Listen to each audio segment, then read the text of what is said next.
Hi welcome back to Nalini vlogs in Kannada. ಇವತ್ತಿನ recipe ಬಂದುಬಿಟ್ಟು mutton biryani ಮಾಡ್ತಾಯಿದ್ದೀನಿ. ತುಂಬ ಈಸಿಯಾಗಿ ಟೇಸ್ಟಿಗೆ ಯಾವ ರೀತಿ ಮಾಡೋದಂತ ನೋಡೋಣ ಬನ್ನಿ. ಈ ಬಿರಿಯಾನಿ ಒಂದ್ಸರಿ ಮಾಡಿದ್ರೆ ನಿಮ್ಮ ಮನೆಯಲ್ಲಿ ಎಲ್ರಿಗೂ ತುಂಬಾ ಇಷ್ಟ ಆಗುತ್ತೆ. ನನ್ನ ವಿಡಿಯೋ ನೋಡೋಕ್ಕಿಂತ ಮುಂಚೆ ನನ್ನ ಚಾನಲ್ನ ಯಾರೆಲ್ಲ ಸಬ್ಸ್ಕ್ರೈಬ್ ಮಾಡಿಲ್ಲ ಪ್ಲೀಸ್ ಹೋಗ್ಬಿಟ್ಟು ಸಬ್ಸ್ಕ್ರೈಬ್ ಮಾಡಿ.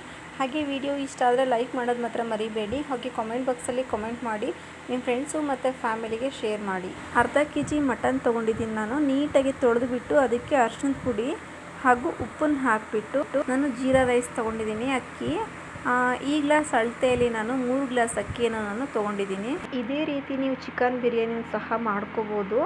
ಈಗ ನಾನು ಬಿರಿಯಾನಿ ಸ್ಪೈಸಸ್ ತೊಗೊಂಡಿದ್ದೀನಿ. ನಾನು 2 ಪೀಸಷ್ಟು ನಾನು ಸ್ಟಾರ್ ಹೂವು, ಅರ್ಧ ಟೇಬಲ್ ಸ್ಪೂನಷ್ಟು ಲವಂಗ, ಒಂದು 7ರಿಂದ 8 ಚಕ್ಕೆ, 2 ಪಲಾವ್ ಎಲೆ, 1 ಯಾಲಕ್ಕಿ ಹಾಗೂ ಕಾಳು ಮೆಣಸು ಒಂದು ಅರ್ಧ ಟೇಬಲ್ ಸ್ಪೂನಷ್ಟು, ಕಸೂರಿ ಮೆಂತಿ ಒಂದು 3 ಟೇಬಲ್ ಸ್ಪೂನಷ್ಟು, 1.5 ಟೇಬಲ್ ಸ್ಪೂನಷ್ಟು ಗರಂ ಮಸಾಲ, ಅರ್ಧ ಟೇಬಲ್ ಸ್ಪೂನಷ್ಟು ಅರಿಶಿಣದ ಪುಡಿ. ಇದನ್ನು ನಾನು ಸೈಡ್ಗೆ ಇಟ್ಕೊಳ್ತಾ ಇದ್ದೀನಿ. ಈಗ ಈ ಕಡೆ ಬಂದರೆ ನಾನು 4ರಿಂದ 5 ಟೊಮೊಟೊ ನಾನು ಕಟ್ ಮಾಡಿಬಿಟ್ಟು ಇಟ್ಕೊಂಡಿದ್ದೀನಿ. ಹಾಗೆ 12 ಹಸಿಮೆಣಸಿನ್ಕಾಯಿ, ಶುಂಠಿ ಬೆಳ್ಳುಳ್ಳಿ ಪೇಸ್ಟು 5 ಟೇಬಲ್ ಸ್ಪೂನಷ್ಟು ತೊಗೊಂಡಿದ್ದೀನಿ. ಶುಂಠಿ ಬೆಳ್ಳುಳ್ಳಿ ಪೇಸ್ಟು ನೀವು ಜಾಸ್ತಿ ಹಾಕ್ಕೊಳ್ಳಿ, ಬಿರಿಯಾನಿಗೆ ಯಾವಾಗಲೂ ತುಂಬಾ ಚೆನ್ನಾಗಾಗುತ್ತೆ ಶುಂಠಿ ಬೆಳ್ಳುಳ್ಳಿ ಪೇಸ್ಟು ಜಾಸ್ತಿ ಹಾಕೋದ್ರಿಂದ.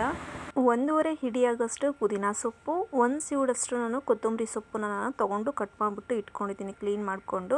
ಹಾಗೆ 4 ಗೆಡ್ಡೆ ಮೀಡಿಯಮ್ ಸೈಜಿಂದು ಈರುಳ್ಳಿ ಕಟ್ ಮಾಡಿಬಿಟ್ಟು ಇಟ್ಕೊಂಡಿದ್ದೀನಿ. ಹಾಗೆ ನಾನು ಅರ್ಧ ಬಟ್ಟಷ್ಟು ಸೌಟಲ್ಲಾದರೆ ನಾನು 4 ಸೌಟಷ್ಟು ನಾನು ಎಣ್ಣೆ ತೊಗೊಂಡಿದ್ದೀನಿ. ಹಾಗೆ ರುಚಿಗೆ ತಕ್ಕಷ್ಟು ಉಪ್ಪು. ಇದೇ ರೀತಿಯಾಗಿ ನೀವು ಎಲ್ಲನೂ ಸಹ ಜೋಡಿಸ್ಬಿಟ್ಟು ಇಟ್ಕೊಳ್ಳಿ, ತುಂಬ ಬೇಗನೆ ಆಗುತ್ತೆ.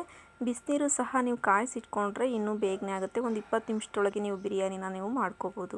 ಶುಂಠಿ ಬೆಳ್ಳುಳ್ಳಿ ಪೇಸ್ಟ್ ಮಾಡಿರುವ ಮಿಕ್ಸಿ ಜಾರಲ್ಲಿ ಅದೇ ಮಿಕ್ಸಿ ಜಾರಲ್ಲಿ ನಾನು ಪುದೀನ ಸೊಪ್ಪು ಹಾಗೂ ಕೊತ್ತಂಬರಿ ಸೊಪ್ಪು, ಅರ್ಧ ಗೆಡ್ಡೆ ಈರುಳ್ಳಿನ ನಾನು ಹಾಕ್ಕೊಂಡಿದ್ದೀನಿ. ಗ್ಯಾಸನ್ನು ಆನ್ ಮಾಡಿಬಿಟ್ಟು ನಾನು ಕುಕ್ಕರನ್ನು ಇಟ್ಕೊಂಡಿದ್ದೀನಿ. ಕುಕ್ಕರ್ ಒಳಗೆ ನಾನು 1.5 ಸೌಟಷ್ಟು ನಾನು ಎಣ್ಣೆನ ಹಾಕ್ಕೊಂಡು ಇನ್ನು ಮಿಕ್ಕಿರುವಂಥ ಎಣ್ಣೆನ ನಾನು ಹಾಗೆ ಇಟ್ಕೊಂಡಿದ್ದೀನಿ. ಈಗ ಎಣ್ಣೆ ಕಾದ ನಂತರ ನಾನು 2 ಕಡ್ಡಿಯಷ್ಟು ನಾನು ಪುದೀನ ಸೊಪ್ಪನ್ನು ನಾನು ಬಿಡಿಸ್ಬಿಟ್ಟು ಹಾಕ್ಕೊಂಡಿದ್ದೀನಿ. ಈಗ ಅದೆಲ್ಲ ಸ್ವಲ್ಪ ಫ್ರೈ ಆದ ನಂತರ ನಾನು ತೊಗೊಂಡಿರುವಂಥ ಮಟನನ್ನು ಸಹ ನಾನು ಹಾಕ್ಕೊಂಡು ಇದನ್ನು ಹುರಿಬೇಕಾಗುತ್ತೆ. ಇದು ಹುರಿತಾ ಇರಲಿ.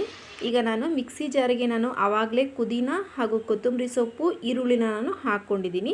ಇವಾಗ ಹಸಿ ಮೆಣಸಿನಕಾಯಿ ನಾನು ಅದೇ ಮಿಕ್ಸಿ ಜಾರಿಗೆ ಹಾಕ್ಕೊಳ್ತಾ ಇದ್ದೀನಿ. ಪುದೀನ, ಕೊತ್ತಂಬರಿ ಸೊಪ್ಪು, ಈರುಳ್ಳಿ ಹಾಗೆ ಹಸಿ ಮೆಣಸಿನಕಾಯಿ. ಈಗ ಇದಕ್ಕೆ ನಾನು ತೊಗೊಂಡಿರುವಂಥ ಚಕ್ಕೆ ಅದು 4 ಪೀಸಷ್ಟು ನಾನು ಇದಕ್ಕೆ ಹಾಕ್ಕೊಳ್ತಾ ಇದ್ದೀನಿ. ಒಂದು 8ರಿಂದ 10 ಲವಂಗ ಹಾಕ್ಕೊಳ್ತಾ ಇದ್ದೀನಿ. ಹಾಗೆ ಒಂದು 8 ಮೆಣಸಿನಕಾಳನ್ನ ನಾನು ಹಾಕ್ಕೊಂಡು ಇನ್ನು ಮಿಕ್ಕಿರುವಂಥ ಚಕ್ಕೆ ಲವಂಗ ಏನಿದೆ ನಾನು ಅರ್ಧನ ಹಾಗೆ ತೆಗೆದುಬಿಟ್ಟು ಇಟ್ಕೊಂಡಿದ್ದೀನಿ. ಈಗ ಇದನ್ನು ಮಿಕ್ಸಿಗೆ ಹಾಕ್ಕೊಂಡು ನಾನು ಸಾಫ್ಟಾಗಿ ರುಬ್ಕೊಂಡು ಬರ್ತೀನಿ. ಈಗ ನೋಡ್ತಾ ಇರ್ಬೋದು ಮಟನ್ ಎಲ್ಲ ಚೆನ್ನಾಗಿ ಇದನ್ನೆಲ್ಲ ನೀರು ಬಿಟ್ಕೊಂಡು ಚೆನ್ನಾಗಿ ಹುರ್ಕೊಳ್ತಾ ಇದ್ದೀನಿ. ಅದಾದ ನಂತರ ನಾನು ಟೊಮೊಟೊನೂ ಹಾಕ್ಕೊಂಡಿದ್ದೀನಿ. ಟೊಮೊಟೊ ಹಾಗೂ ನಾನು ತೊಗೊಂಡಿರುವಂಥ ಈಗ ಇದು ಟೊಮೊಟೊ ಎಲ್ಲ ಸಾಫ್ಟ್ ಆಗೋವರೆಗೂ ಇದನ್ನು ಸ್ವಲ್ಪ ಚೆನ್ನಾಗಿ ಇದನ್ನು ಬೇಯಿಸ್ಕೊಳ್ತಾ ಇದ್ದೀನಿ. ಟೊಮೊಟೊ ಎಲ್ಲ ಸಾಫ್ಟ್ ಆದ ನಂತರ ನಾನು ರುಬ್ಬಿರುವಂಥ ಮಸಾಲೆ ಏನಿದೆ ಅದನ್ನು ಅರ್ಧ ಭಾಗ ಮಾತ್ರ ಇದಕ್ಕೆ ಹಾಕ್ಕೊಳ್ತಾ ಇದ್ದೀನಿ. ಅದಾದ ನಂತರ ನಾನು ಶುಂಠಿ ಬೆಳ್ಳುಳ್ಳಿನೂ ಅಷ್ಟೇ ಅರ್ಧ ಹಾಕಿಬಿಟ್ಟು ಅರ್ಧನ ಹಾಗೆ ಉಳಿಸ್ಕೊಂಡಿದ್ದೀನಿ. ಉಳಿಸ್ಕೊಂಡಾದ ನಂತರ ಈಗ ನೀಟಾಗಿ ಇದನ್ನು ಮಿಕ್ಸ್ ಮಾಡ್ಕೊಳ್ತಾ ಇದ್ದೀನಿ. ಮಿಕ್ಸ್ ಮಾಡ್ಕೊಂಡಿದ್ದಾದ ನಂತರ ಇದನ್ನು ಸೈಡ್ಸಲ್ಲೆಲ್ಲ ಎಣ್ಣೆ ಬಿಟ್ಕೊಳ್ಳೋವರೆಗೂ ಇದನ್ನು ಚೆನ್ನಾಗಿ ಒಂದು 2-3 ನಿಮಿಷದವರೆಗೂ ಇದನ್ನು ಹಸಿ ವಾಸನೆ ಹೋಗೋವರೆಗೂ ಇದನ್ನು ಹುರ್ಕೊಳ್ಬೇಕಾಗುತ್ತೆ. ಈಗ ನೋಡ್ತಾ ಇರ್ಬೋದು ನೀವು ಲಿಡ್ಡನ್ನು ಕ್ಲೋಸ್ ಮಾಡಿದ್ದೆ, ಓಪನ್ ಮಾಡಿದ ತಕ್ಷಣ ಸೈಡ್ಸಲ್ಲೆಲ್ಲ ಎಣ್ಣೆ ಬಿಟ್ಕೊಳ್ಳೋಕೆ ಸ್ಟಾರ್ಟ್ ಆಗ್ತಾ ಇದೆ. ಇವಾಗ ಒಂದು 2 ನಿಮಿಷದವರೆಗೂ ಇನ್ನೂ ಒಮ್ಮೆ ಬೇಯಿಸ್ಕೊಂಡಾದ ನಂತರ ಈಗ ನಾನು ನೀರನ್ನು ಇದಕ್ಕೆ ಹಾಕ್ಕೊಳ್ತಾ ಇದ್ದೀನಿ. ನಾನು 3 ಗ್ಲಾಸ್ ಅಕ್ಕಿ ತೊಗೊಂಡಿದ್ದೀನಿ. ಇದಕ್ಕೆ ನಾನು 2 ಗ್ಲಾಸಷ್ಟು ನಾನು ನೀರನ್ನು ಹಾಕ್ಕೊಳ್ತಾ ಇದ್ದೀನಿ. ಸೆಕೆಂಡ್ ಪ್ರೋಸೆಸ್ ಇದೆ, ಅದನ್ನು ಸಹ ನೋಡಿ ನೀಟಾಗಿ ಅರ್ಥ ಆಗುತ್ತೆ. ಯಾರೂ ವಿಡಿಯೋನ ಸ್ಕಿಪ್ ಮಾಡೋಕ್ಕೆ ಹೋಗಬೇಡಿ. ಈಗ ನೋಡ್ತಾ ಇರ್ಬೋದು ನೀವು ನಾನು 2 ಗ್ಲಾಸಷ್ಟು ನಾನು ನೀರನ್ನು ಹಾಕಿಬಿಟ್ಟು ನಾನು ಈಗ ಲಿಡ್ಡನ್ನು ಕ್ಲೋಸ್ ಮಾಡಿ ಇದನ್ನು 2ರಿಂದ 3 ವಿಸಲು ಸಾಫ್ಟಾಗಿ ಮಟನ್ ಎಲ್ಲ ಚೆನ್ನಾಗಿ ಬೇಯೋ ಹಾಗೆ ನಾನು ಒಂದು 2ರಿಂದ 3 ವಿಸಲ್ ತೊಗೊಂಡು ನಾನು ಬರ್ತೀನಿ. ಈಗ ಎಳೆ ಮಟನ್ ಹಾಕಿದರೆ ಒಂದು 2 ವಿಸಲ್ ತೊಗೊಳ್ಳಿ ಸಾಕು. ಇಲ್ಲ ಸ್ವಲ್ಪ ಬಲ್ತಿದೆ ಮಟನ್ ಅಂತ ಅನ್ನೋರು 3ರಿಂದ 4 ವಿಸಲ್ ತೊಗೊಳ್ಳಿ ನೀವು. ಈಗ ನಾನು ರುಚಿಗೆ ಉಪ್ಪು ಹಾಕಿದ್ದಿಲ್ಲ, ನಾನು ರುಚಿಗೆ ತಕ್ಕಷ್ಟು ಈಗ ಉಪ್ಪನ್ನು ಹಾಕಿಬಿಟ್ಟು ನಾನು ಒಂದ್ಸರಿ ಚೆನ್ನಾಗಿ ಇದನ್ನು ಮಿಕ್ಸ್ ಮಾಡಿಬಿಟ್ಟು ಒಂದು ಲಿಡ್ಡನ್ನು ಕ್ಲೋಸ್ ಮಾಡಿಬಿಟ್ಟು ನಾನು 4 ವಿಸಲ್ ಇಲ್ಲ 3 ವಿಸಲ್ ತೊಗೊಳ್ಳಿ.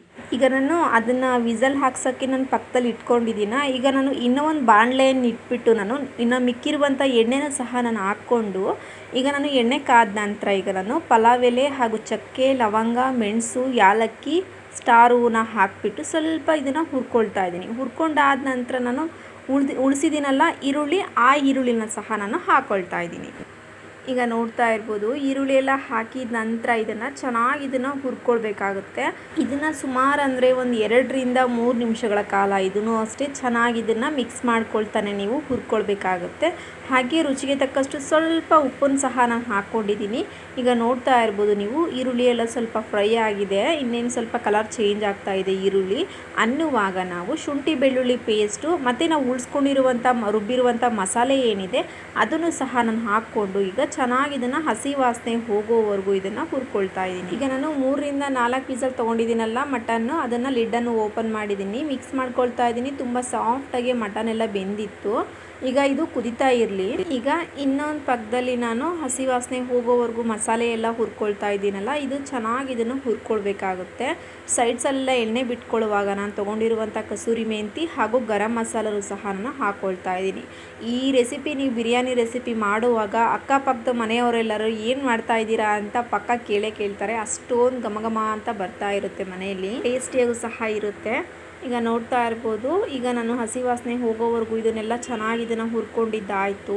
ಸೈಡ್ಸಲ್ಲೆಲ್ಲ ಎಣ್ಣೆ ಬಿಟ್ಕೊಂಡಿದೆ. ಈಗ ನಾನು ಈ ಹುರಿದಿರುವಂಥ ಮಸಾಲೆನ ನಾನು ಬೇಯಿಸ್ಬಿಟ್ಟು ಮಟನ್ನ ಇಟ್ಕೊಂಡಿದ್ದೀನಲ್ಲ, ಅದರೊಳಗೆ ನಾನು ಇದನ್ನು ಮಿಕ್ಸ್ ಮಾಡ್ಕೊಳ್ತಾ ಇದ್ದೀನಿ. ಈಗ ನಾನು ಬೇಯಿಸ್ಕೊಂಡು ಇಟ್ಕೊಂಡಿರುವಂಥ ಮಟನ್ ಒಳಗೆ ನಾನು ಈ ಹುರಿದಿರುವಂಥ ಮಸಾಲೆ ಏನಿದೆ ಅದನ್ನು ಹಾಕ್ಕೊಂಡಿದ್ದೀನಿ. ಇದನ್ನೆಲ್ಲ ಹಾಕಿದ ನಂತರ ನೀಟಾಗಿ ಇದನ್ನು ಮಿಕ್ಸ್ ಮಾಡಿಕೊಂಡು ಇದನ್ನು ಒಂದು 2 ನಿಮಿಷ ಇದನ್ನು ಹುರ್ಕೊಳ್ಳಿ. ಒಂದು 2ರಿಂದ 3 ನಿಮಿಷ ಇದನ್ನು ಚೆನ್ನಾಗಿ ಹುರಿದಾದ ನಂತರ ಇದನ್ನು ಅಷ್ಟೇ ಎಲ್ಲನೂ ಸೂಪರಾಗಿ ಬೆಂದ್ಬಿಟ್ಟು ಮಸಾಲೆ ಎಲ್ಲ ಹಿಡಿದಿದೆ ಪೀಸ್ಗೆಲ್ಲ.